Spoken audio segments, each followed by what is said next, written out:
files in his mother's files. And to what end? Never a question was asked. To what end were they going through his files? It was only reported later that certain files were missing. It seemed to me obvious at the time that it was not a question of stealing something from those files, but of planting something in those files, since it had already been hinted that, like some earlier Oxford generation, he had been a Soviet double agent working in the anti-war movement, who at last, like some Manchurian candidate, was coming to power. People's eyes spun like pinballs as George Bush referred cryptically to Oxford, conflating Kim Philby and Bill Clinton and several generations. No one knew what the hell Bush was talking about, but they were searching, they were looking. They didn't get their hand on it. They didn't get their hand on it. But as those of you who followed the rise and fall of Jimmy Carter, and so in Clinton, you've seen 4 years. However, interestingly enough, in Haiti, in Korea, and elsewhere, Clinton went around the Central Intelligence Agency working with Forrest Gump and Jimmy Carter in order to approach foreign policy problems. Mr. Clinton, a little more ruthless and difficult than I think they thought. But planes crashing on a nightly basis on the White House, and Pennsylvania Avenue turned into a shooting gallery. But you can work a country up.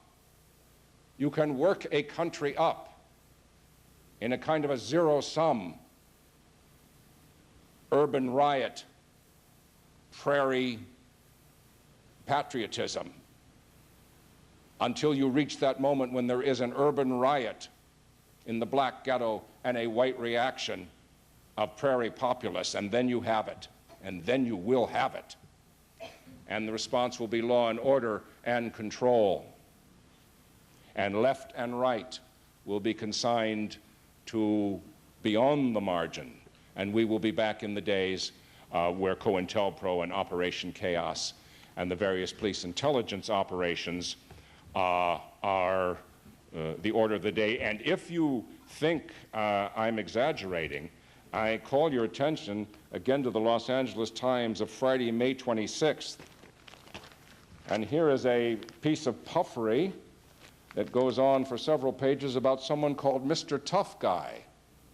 And he's shown here breaking horses and teaching people how to shoot. He's a professor or an assistant professor at the University of Arizona.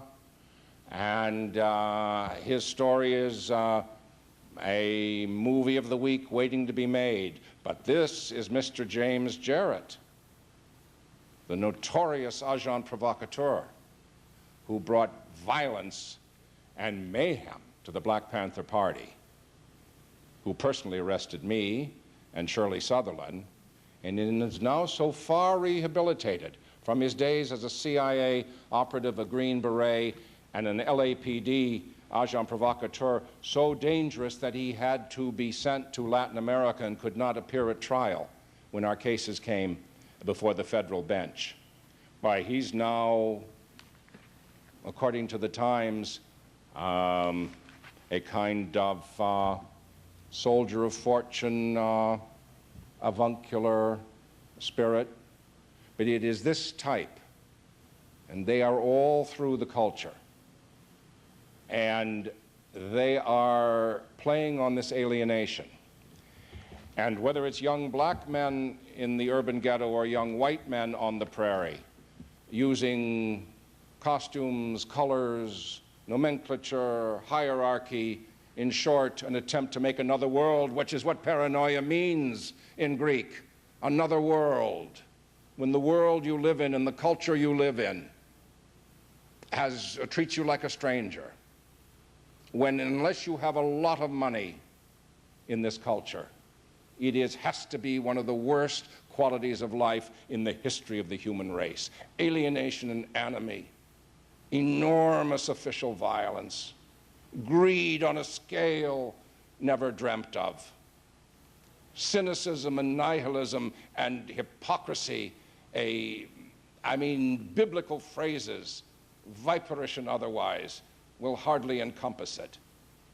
And a widespread depression in the trailer courts, and in the courts, and in the inner city, and in right through the Midwest, and in the camp towns, and in the army towns.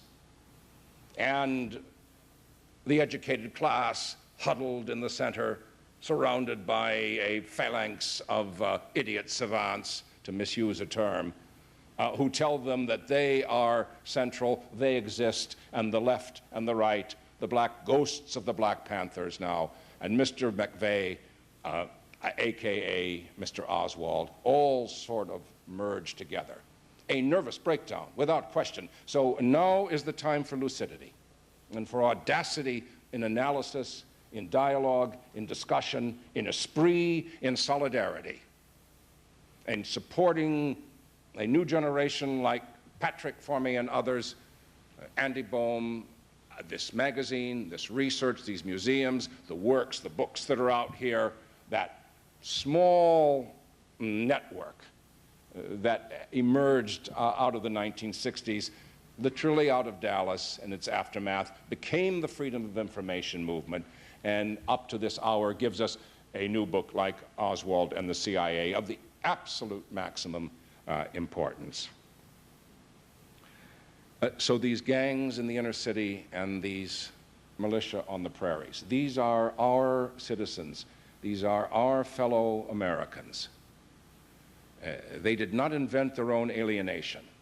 And one has to be realistic about this sort of thing, and very realistic about the potential dangers. But it will be the sole, when you decapitate the black political leadership, as was done by the government, then a culture of gangs emerges. The fate of these prairie militias is not yet clear. It will depend on what happens in churches and labor unions, because these are the candidates. These should be the creatures. These creatures of the right are this cannon fodder, formerly this cannon fodder that the state no longer needs for its wars. They belong by destiny to the working class, to the labor movement, to the Christian church in this country.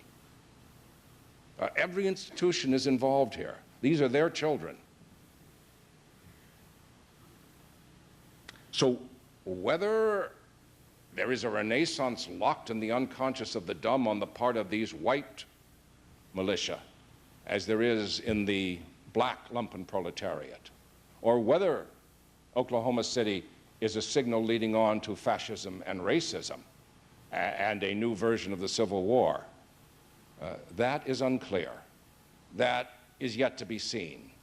But the people working against that and attempting to bring some coherence and some communication, those are the people here tonight and who've set up tonight and the guests here tonight. And so I salute all of you, and I salute the sponsors of this.